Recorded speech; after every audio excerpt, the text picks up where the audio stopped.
Olá, amigos da Revolução Industrial Brasileira, tudo bem?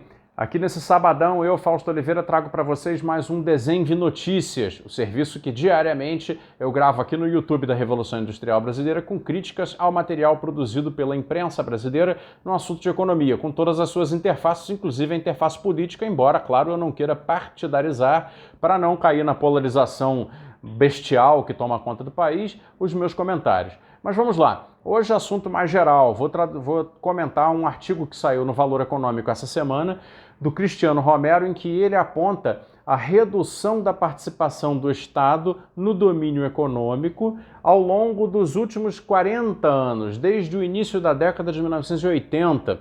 Ele faz a anotação dele de maneira elogiosa, ele acha que o Estado deve sim continuar reduzindo a sua atuação junto ao domínio econômico, a partir do fato de que o segundo PND, o segundo Plano Nacional de Desenvolvimento, feito ainda no governo Ernesto Geisel, durante a ditadura militar, lá por 74, 75, iniciou vários projetos grandes, né, de infraestrutura, de química pesada, indústria pesada, e teria feito isso com financiamentos externos e endividado o país em moeda estrangeira.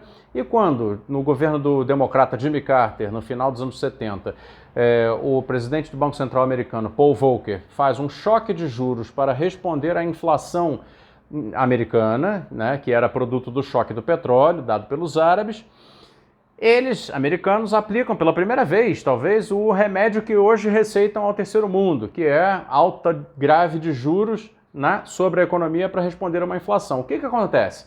Então, todo mundo que tinha dívida externa, como era o caso do Brasil, para financiar o seu desenvolvimento, teve essa dívida multiplicada de maneira galopante, criando a tal da crise da dívida. Isso é uma verdade, isso aconteceu, e só por causa disso, os governos subsequentes, do general Figueiredo, depois do presidente José Sarney, depois do presidente Fernando Collor, e daí todos eles, aponta o Cristiano Romero corretamente, reduziram o Estado brasileiro e o seu domínio sobre a economia, a sua intervenção na economia. E daí os liberais brasileiros, entre os quais o Cristiano Romero se enquadra, extrapolam uma conclusão de que a crise da dívida era oriunda do excesso de presença do Estado na economia brasileira. Não da crise da dívida, não do choque de juros provocado sobre aquele momento do financiamento externo do desenvolvimento brasileiro. Pode-se discutir, claro, o processo foi cheio de contradições, que talvez houvesse um endividamento excessivo em moeda estrangeira. Pode-se discutir, claro, mas o fato é, a experiência do nacional desenvolvimentismo, como se chama aquele período, não fica invalidada pelo fato de que houve uma crise de dívida provocada por fator exógeno, ou seja, por fator estrangeiro. E aí, por isso o título desse vídeo é o Estado estúpido, né? Uma analogia contrária por oposição àquela famosa frase é a economia estúpido, dita para a recuperação econômica e política dos Estados Unidos, lá nos anos 90. Aqui a frase tem que ser o contrário, é o Estado estúpido. Por quê? Porque lá nos Estados Unidos eles têm uma economia historicamente, geneticamente, por que não dizer, baseada na pequena propriedade e no pequeno empreendedor em livre concorrência. Essa é a história dos Estados Unidos. Não foi aqui, não foi assim aqui. Aqui no Brasil, pessoas como Cristiano Romero deveriam voltar a fazer a leitura desta obra magnífica chamada Formação Econômica do Brasil.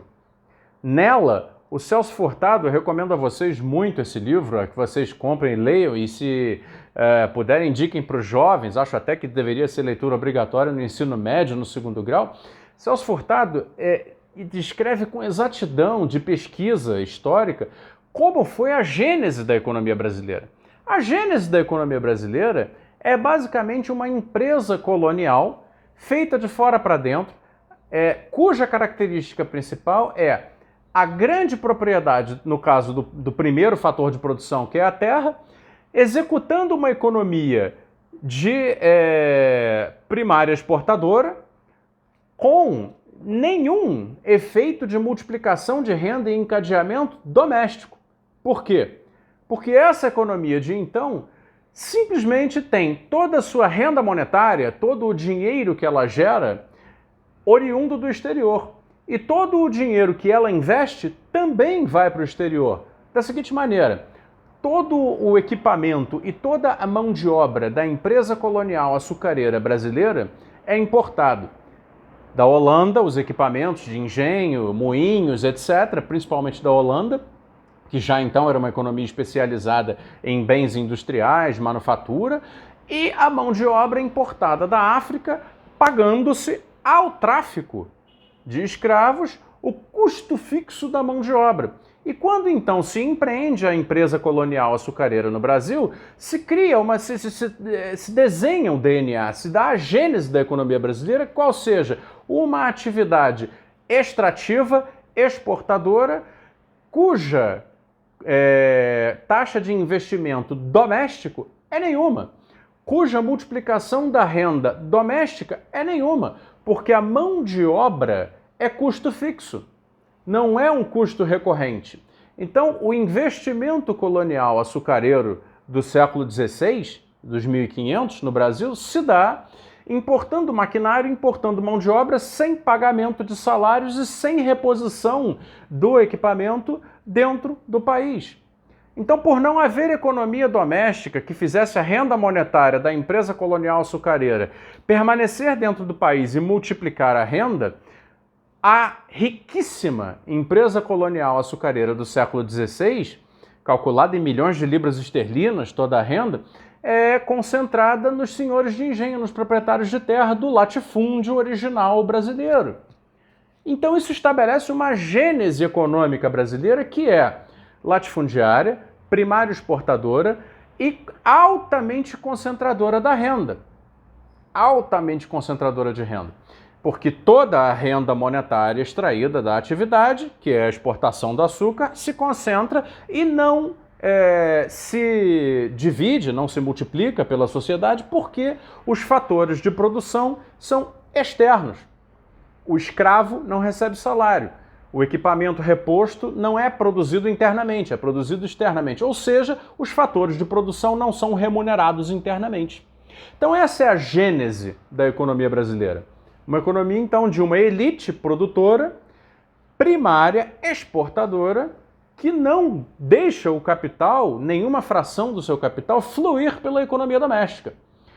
Isso se reproduz ao longo dos séculos vindouros no ciclo do ouro, no ciclo da borracha, no ciclo do café, em todos os ciclos econômicos que as diferentes formas da empresa colonial brasileira, já mesmo depois da independência, continua sendo o mesmo modelo de empreendimento colonial, né, aí agora brasileiro, todos eles reproduzem a mesma lógica concentradora de renda que não deixa a economia doméstica florescer. Pelo simples fato de que até 1888 o fator de capital mais importante para haver a distribuição da renda e, portanto, o estabelecimento de uma economia doméstica mais funcional é custo fixo. Não existe pagamento, é a mão de obra escrava. Muito bem, isso está tudo explicado aqui na Formação Econômica do Brasil. Deixo para vocês mais uma vez aqui a dica de leitura. E aí é o seguinte, por que então é o Estado estúpido e não é a economia estúpida? Porque o Brasil conseguiu, um momento da sua história, através do Estado, quebrar com a empresa colonial. Necessitou de uma revolução política para fazer isso, que foi em 1930, quando então o Brasil inicia um período em que grandes transformações acontecem.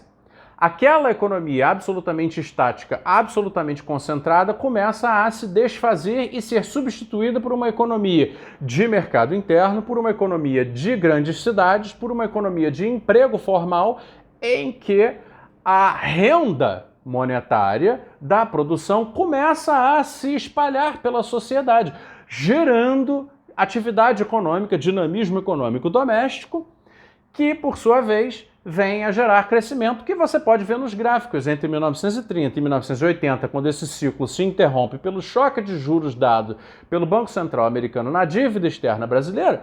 Os crescimentos econômicos anotados do Brasil são gigantes. são enormes e fazem o Brasil que nós conhecemos hoje, urbano, né, de grandes infraestruturas, etc, etc, e dão uma lição à sociedade de que apenas o esforço centralizado pelo ente público representante da sociedade nacional consegue substituir a economia colonial, a empresa colonial, primeiro açucareira, depois borracheira, aurífera e depois cafeeira, por uma empresa nacional.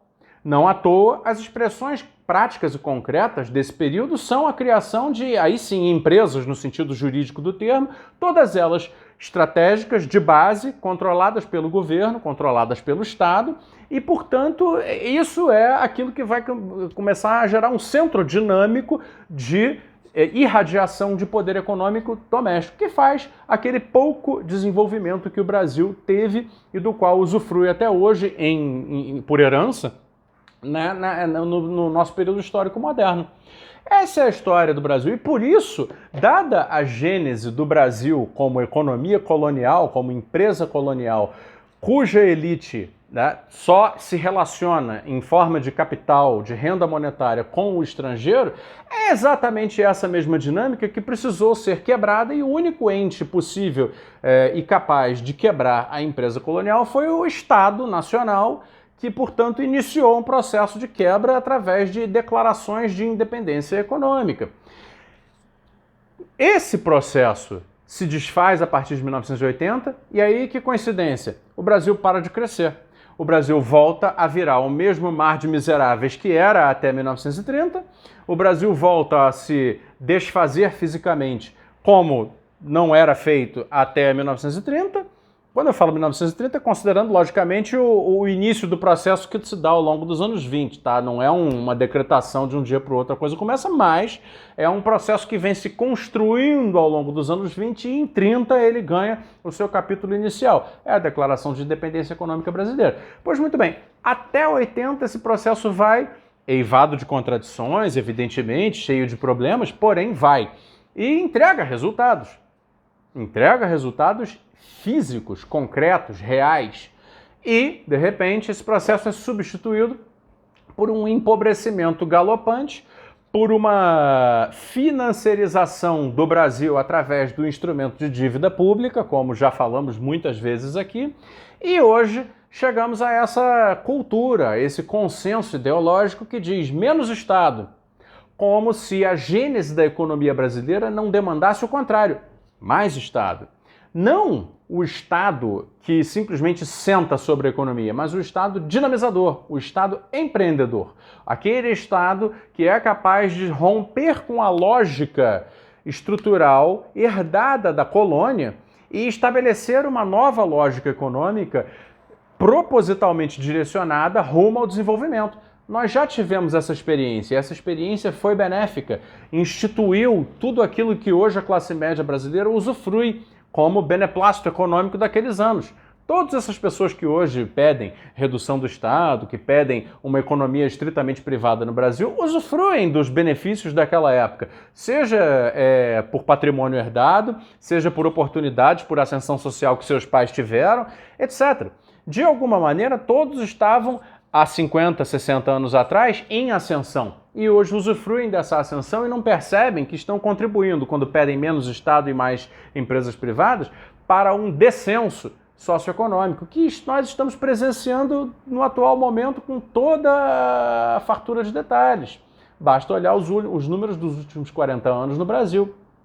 Então, quando o Cristiano Romero faz a crítica e vocaliza a crítica de muitos outros liberais brasileiros que dizem menos Estado, então temos que responder ao contrário. Não, mais Estado. Não mais daquele Estado antigo, mas mais de um Estado moderno, empreendedor, dinâmico e inteligente que possa promover ou continuar promovendo rompimento com as empresas coloniais nas suas formas atuais, que seja, mas que são aquelas que querem manter o Brasil como economia de primária, atividades sem rendimentos de escala, atividades não tecnológicas, sem encadeamentos internos que façam a renda fluir, é romper com isso e promover processos modernos de industrialização, sejam eles digitais, sejam eles manufatureiros, não manufatureiros, não importa, isso é outra discussão.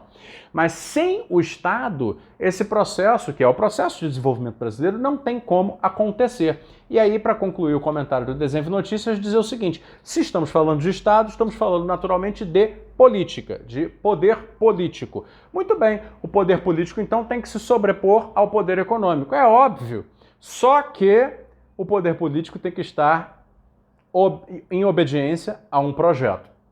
Então, acima da convergência política, tem que haver a convergência por um projeto.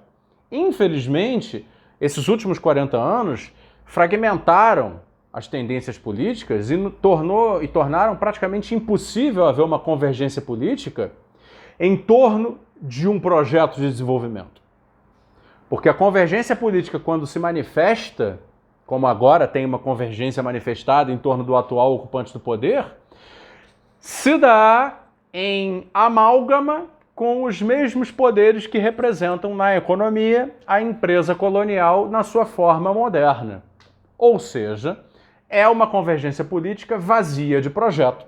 Por ser uma convergência política vazia de projeto, ela é incapaz de fazer a emancipação com a forma nova da empresa colonial, forma essa que é agrário, exportadora e financeira.